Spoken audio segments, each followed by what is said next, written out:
During the Great Depression, which I'm old enough to remember, there was, and most of my family were unemployed working class, it was bad, much worse subjectively than today, but there was an expectation that things were going to get better. There was a real sense of hopefulness. There isn't today.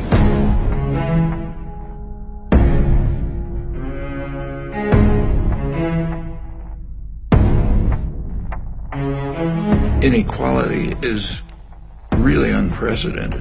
If you look at total inequality, it's like the worst periods of American history.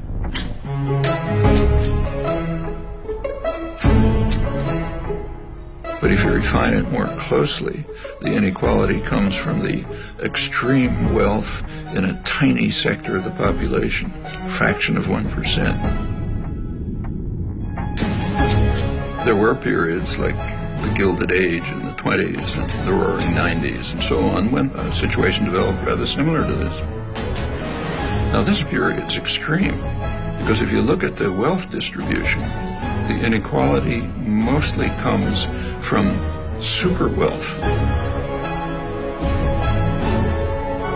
Literally, the top 0.1% are just super wealthy. Not only is it extremely unjust in itself, inequality has highly negative consequences on the society as a whole. Because the very fact of inequality has a corrosive, harmful effect on democracy.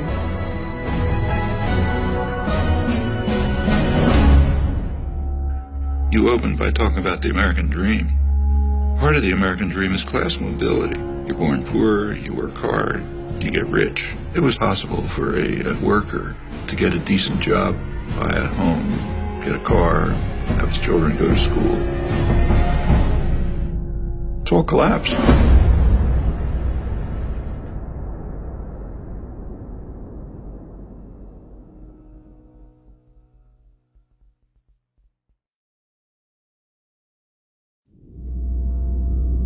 Imagine yourself in an outside position, looking from Mars. What do you see?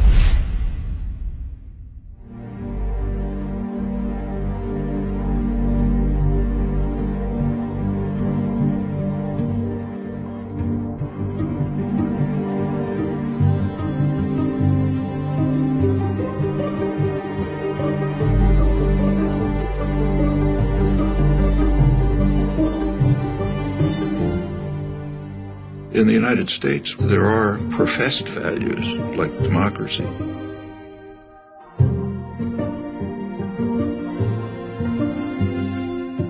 In a democracy, public opinion is going to have some influence on policy. And then the government carries out actions determined by the population. That's what democracy means.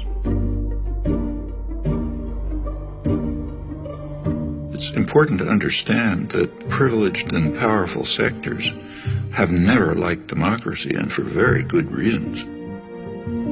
Democracy puts power into the hands of the general population and takes it away from them. It's kind of a principle of concentration of wealth and power.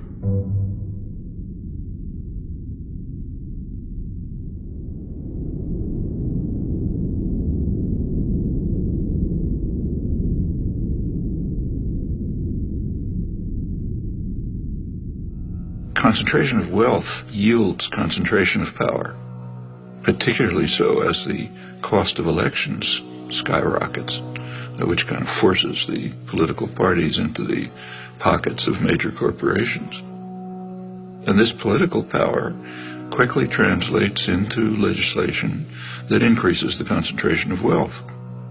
So fiscal policy like tax policy, deregulation, rules of corporate governance, and a whole variety of measures, political measures designed to increase the concentration of wealth and power, which in turn yields more political power to do the same thing.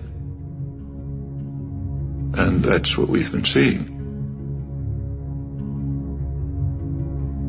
So we have this kind of vicious cycle in progress.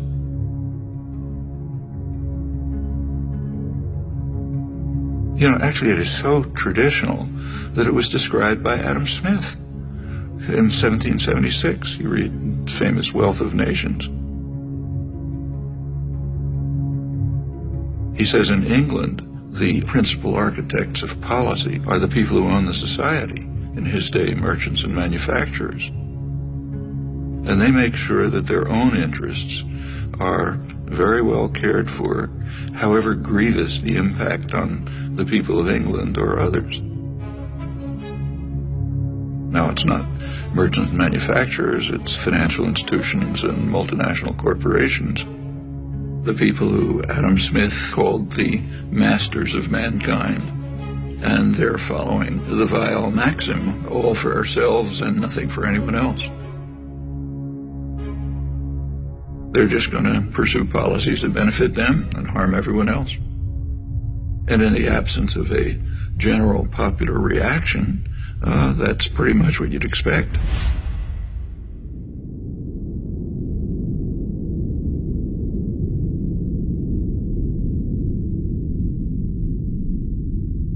Right through American history, there's been an ongoing clash between pressure for more freedom and democracy coming from below and efforts at elite control and domination coming from above. It goes back to the founding of the country. James Madison, the main framer, who was as much of a believer in democracy as anybody in the world that day, nevertheless felt that the United States system should be designed, and indeed, with his initiative, was designed so that power should be in the hands of the wealthy, because the wealthy are the more responsible set of men, and therefore the structure of the formal constitutional system placed most power in the hands of the Senate. Remember, the Senate was not elected in those days.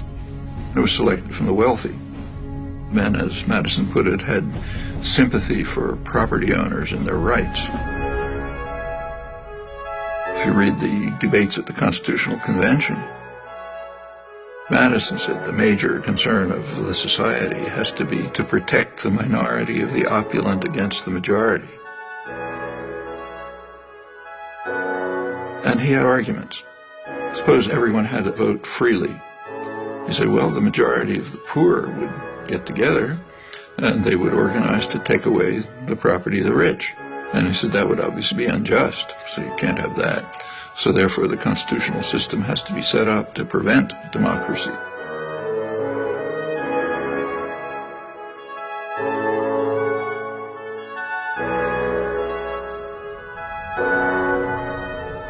Which is of some interest that this debate has a hoary tradition. It goes back to the first major book on political systems, Aristotle's Politics.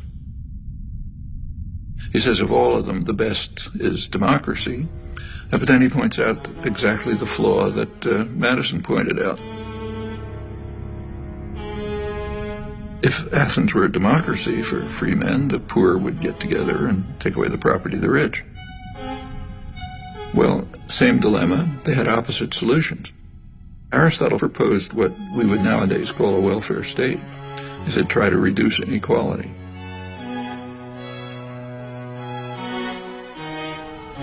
So, same problem, opposite solutions. One is reduce inequality, you won't have this problem. The other is reduce democracy.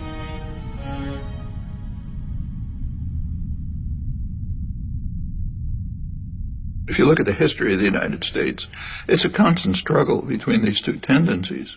A democratizing tendency that's mostly coming from the population, a pressure from below, and you get this constant battle going on, periods of regression, periods of progress. The 1960s, for example, were a period of significant democratization.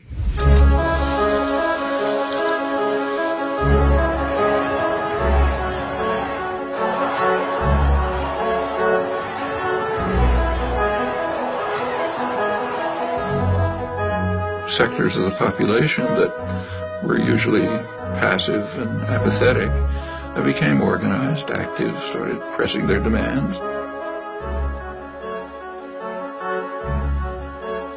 and they became more and more involved in decision-making, activism, and so on. It just changed consciousness in a lot of ways.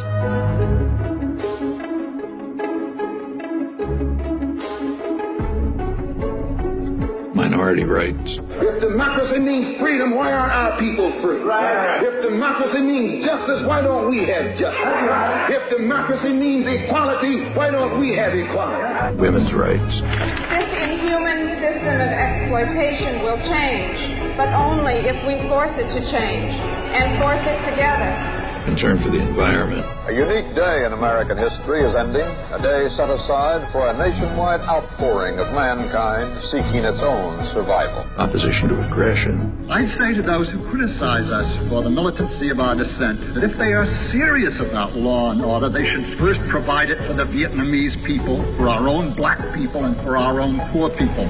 Concern for other people. One day we must ask the question, why are there 40 million poor people in America? When you begin to ask that question, you're raising a question about the economic system, about a broader distribution of wealth, the question of restructuring the whole of American society. These are all civilizing effects.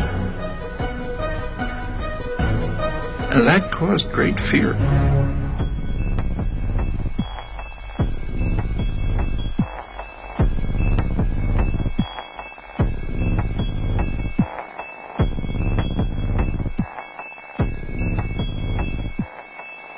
I hadn't anticipated the power of, I should have, but I didn't anticipate the power of the reaction to the civilizing effects of the 60s. I did not anticipate the strength of the reaction to it. The backlash.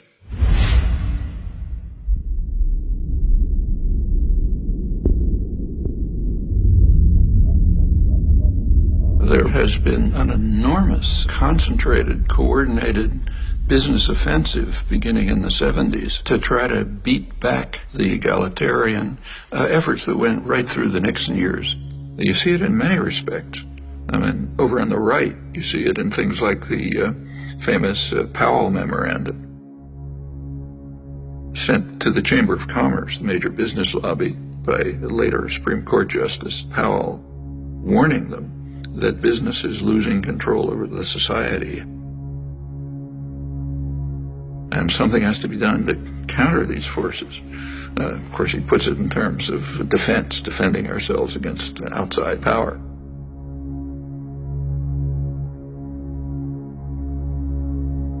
But if you look at it, it's a call for business to use its control over resources to carry out a major offensive to beat back this democratizing wave.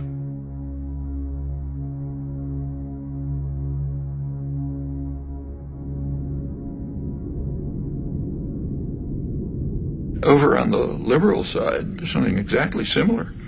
The first major report of the Trilateral Commission is concerned with this.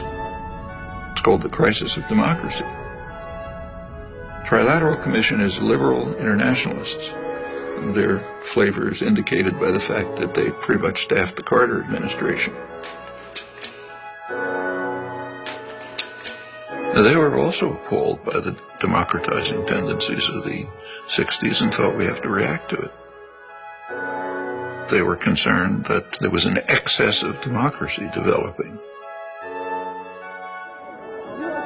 Previously passive and obedient parts of the population, what are sometimes called the special interest, that were beginning to organize and try to enter the political arena. And they said that imposes too much pressure on the state. It can't deal with all these pressures.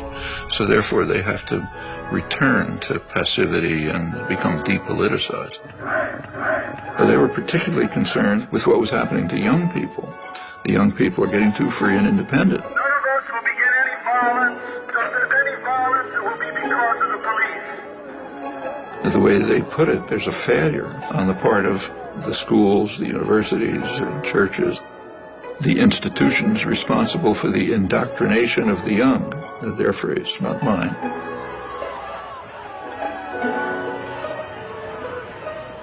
If you look at their study, there's one interest they never mention: private business. And that makes sense. They're not special interests. They're the national interest, kind of by definition. So they're okay. They're allowed to, have lobbyists buy campaigns, staff the executive, make decisions. That's fine. But it's the rest, the special interests, the general population, who have to be subdued.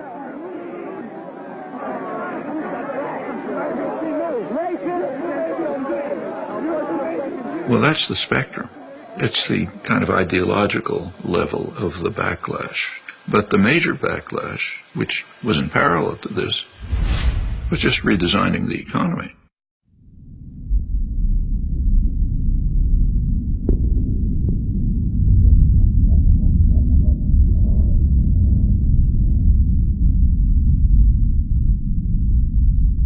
Since the 1970s, there's been a concerted effort on the part of the masters of mankind, the owners of the society, to shift the economy in two crucial respects.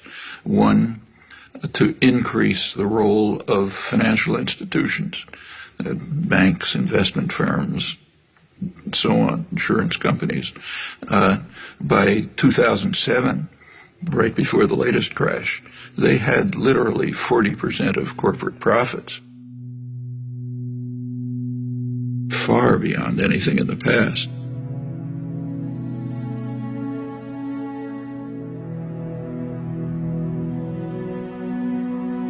Back in the 1950s, as for many years before, the United States economy was based largely on production. The United States was the great manufacturing center of the world.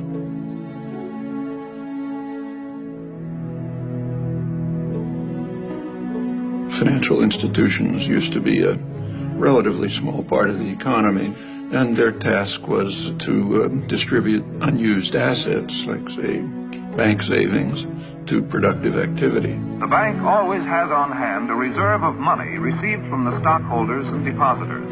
On the basis of these cash reserves, a bank can create credit. So besides providing a safe place for depositing money, a bank serves a community by making additional credit available for many purposes. For a manufacturer to meet his payroll during slack selling periods, for a merchant to enlarge and remodel his store, and for many other good reasons why people are always needing more credit than they have immediately available. That's a contribution to the economy. Regulatory system was established. Banks were regulated. The commercial and investment banks were separated, cut back very risky investment practices that could harm private people. There had been, remember, no financial crashes during the period of regulation. By the 1970s, that changed.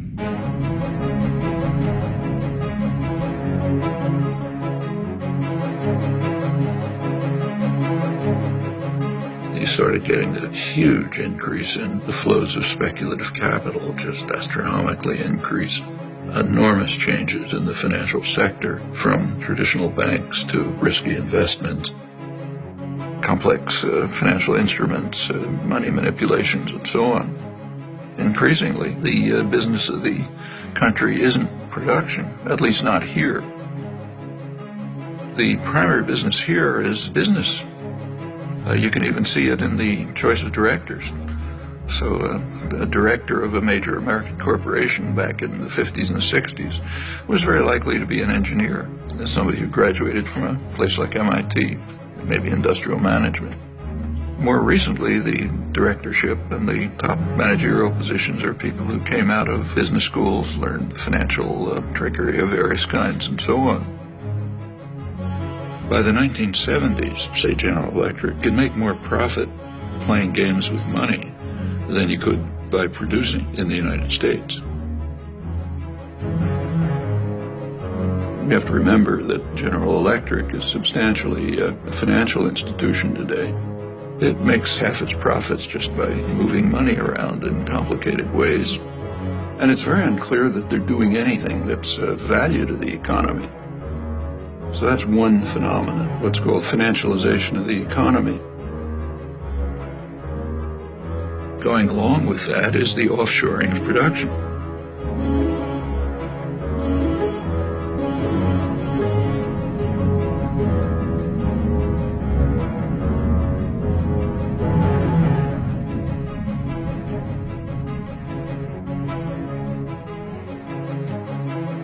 trade system was reconstructed with a very explicit design of putting working people in competition with one another all over the world.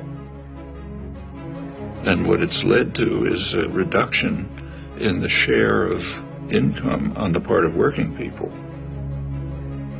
It's been particularly striking in the United States, but it's happening worldwide. It means that an American worker is in competition with a super exploited worker in China. Meanwhile, highly paid professionals are protected. They're not placed in competition with the rest of the world, far from it. And of course, capital is free to move. Workers aren't free to move. Labor can't move, but capital can. Well, again, going back to the classics like Adam Smith, as he pointed out, free circulation of labor is the foundation of any free trade system. But workers are pretty much stuck. The wealthy and the privileged are protected, so you get obvious consequences, and they're recognized, and in fact praised. Policy is designed to increase insecurity. Alan Greenspan, when he testified to Congress, he explained his success in running the economy as based on what he called greater worker insecurity. Atypical restraint on compensation increases has been evident for a few years now. But as I outlined in some detail in testimony last month, I believe that job insecurity has played the dominant role. Keep workers insecure, they're going to be under control. They are not going to ask for, say, decent wages or decent working conditions or the opportunity of free association, meaning unionize. Now, for the masters of mankind, that's fine. They make their profits. But for the population, it's devastating. Well, these two processes, financialization and offshoring, are part of what led to the vicious cycle of concentration of wealth, concentration of power.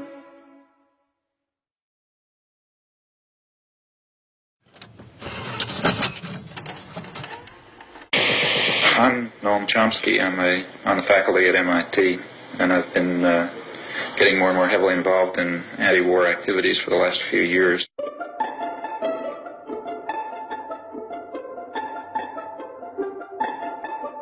Noam Chomsky has made two international reputations. The widest is as one of the national leaders of American resistance to the Vietnam War. The deepest is as a professor of linguistics who, before he was 40 years old, had transformed the nature of his subject.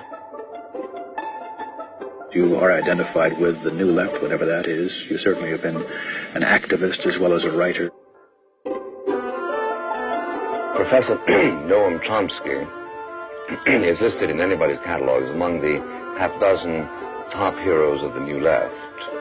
This standing he achieved by adopting over the past 2 or 3 years a series of adamant positions projecting at least American foreign policy, at most America itself.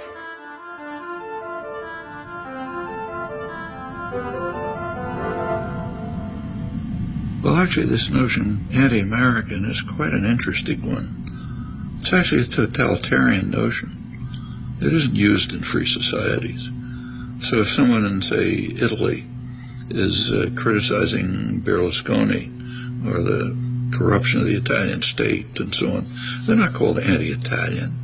In fact, if they were called anti-Italian, people would collapse in laughter in the streets of Rome or Milan. In totalitarian states, the notion's used. The Brazilian military dictatorship, they were called anti-Brazilian. Now, it's true that in just about every society, critics are maligned, are mistreated, different ways depending on the nature of the society. Like in the Soviet Union, say, Václav Havel would be imprisoned. In a U.S. dependency like El Salvador at the same time, his counterparts would have their brains blown out by U.S.-run state terrorist forces. And other societies that just condemned or vilified and so on. And in the United States, one of the terms of abuse is anti-American. There's a couple of others, like, Marxist. There's an array of terms of abuse. But in the United States, you have a very high degree of freedom. And so if you're vilified by some commissars, who cares? You go on and do your work anyway. These concepts only arise in a culture where if you criticize state power, and by state I mean more generally, not just government, but state corporate power, if you criticize concentrated power, you're against the society, you're against the people. And it's quite striking that it's used in the United States. In fact, as far as I know, the only democratic society where the concept isn't just ridiculed. And it's a sign of elements of the elite culture which are quite ugly.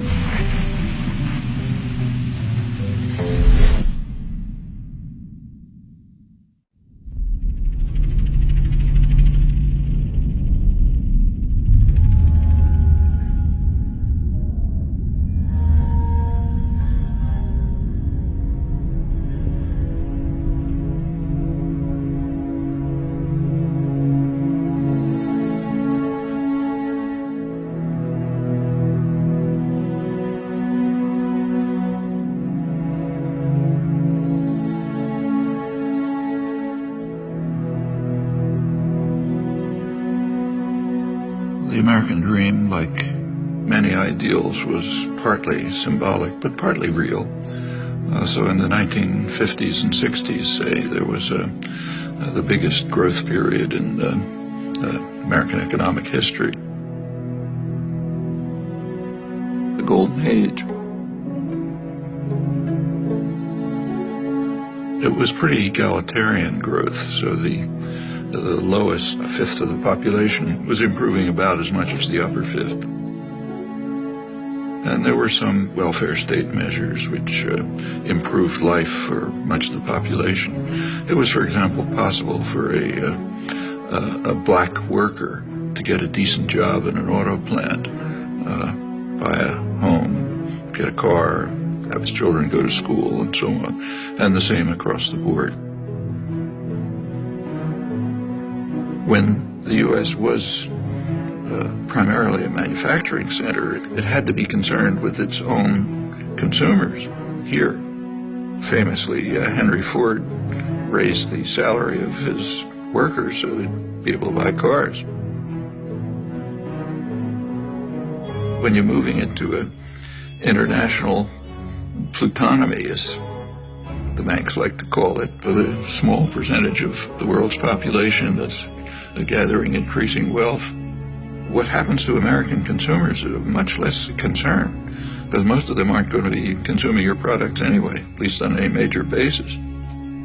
Your goals are profit in the next quarter, even if it's based on financial manipulations, high salary, high bonuses, produce overseas if you have to, and produce for the wealthy classes here and their counterparts abroad. What about the rest? Well, there's a term coming into use for them too. They're called the precariat, precarious proletariat, the working people of the world who live increasingly precarious lives. And it's related to the attitude toward the country altogether.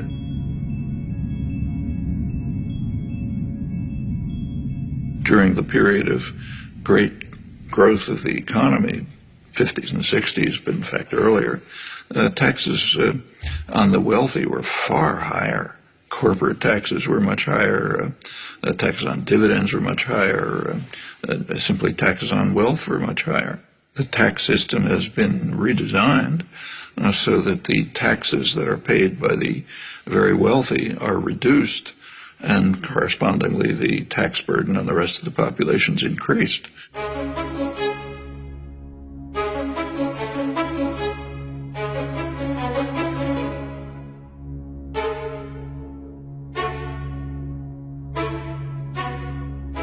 Now the shift is towards trying to keep taxes just on wages and on consumption, which everyone has to do, not say on dividends, which only go to the rich.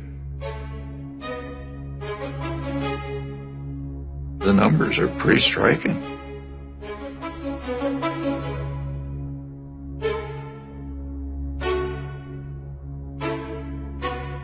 Now there's a pretext Of course, there's always a pretext. The pretext in this case is, well, that increases investment and increases jobs.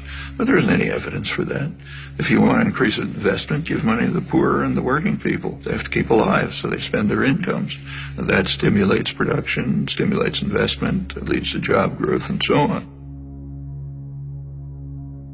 If you're an ideologist for the masters, you have a different line. And in fact, right now, it's almost absurd that corporations have money coming out of their pockets. So in fact, General Electric are paying zero taxes and they have enormous profits. Lets them take the profit somewhere else or defer it, but not pay taxes. And this is common. The major American corporations shift the burden of sustaining the society onto the rest of the population.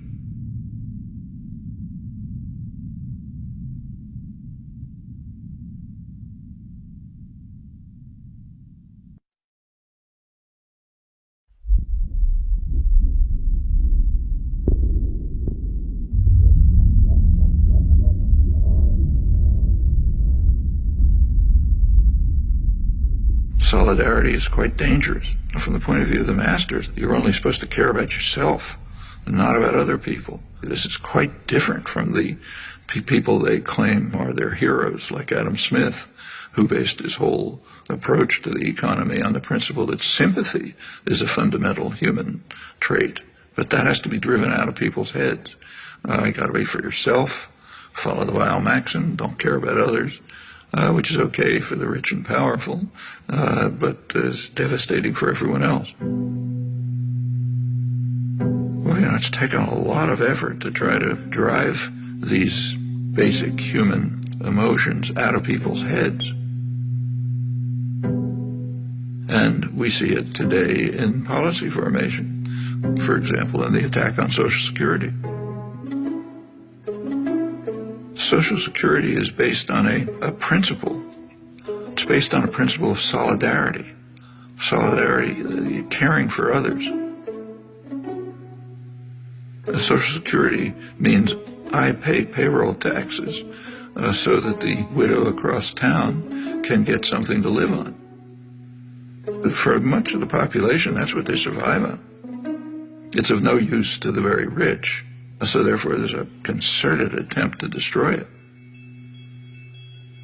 One of the ways is defunding it. You want to destroy some system, first defund it. Then it won't work, people will be angry, they want something else. That's a standard technique for privatizing some system. We see it in the attack on public schools. Public schools are based on the principle of solidarity. I no longer have children in school, they're grown up. But the principle of solidarity says, I happily pay taxes so that the kid across the street can go to school. That's normal human emotion. You have to drive that out of people's heads. I don't have kids in school, why should I pay taxes? Privatize it, so on. The public education system, all the way from kindergarten to higher education, is under severe attack. I mean, that's one of the jewels of American society.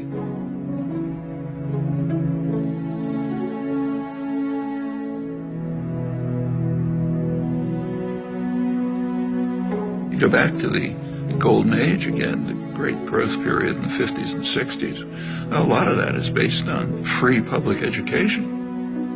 One of the results of the Second World War was the GI Bill of Rights, which enabled veterans, and remember that's a large part of the population, and to go to college.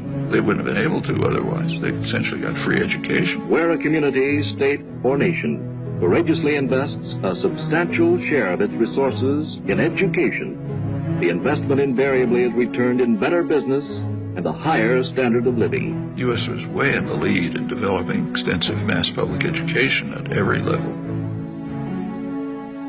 By now, more than half the states, most of the funding for the colleges comes from tuition, not from the state. That's a radical change. And that's a terrible burden on students.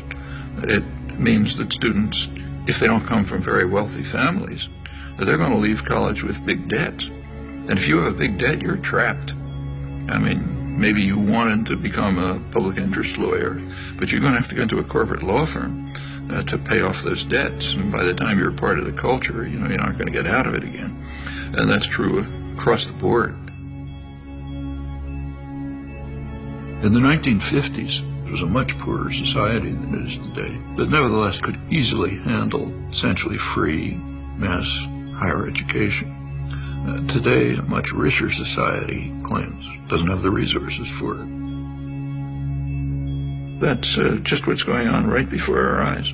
It's the general attack on principles that, not only are they humane, they're the basis of the prosperity and health of this society.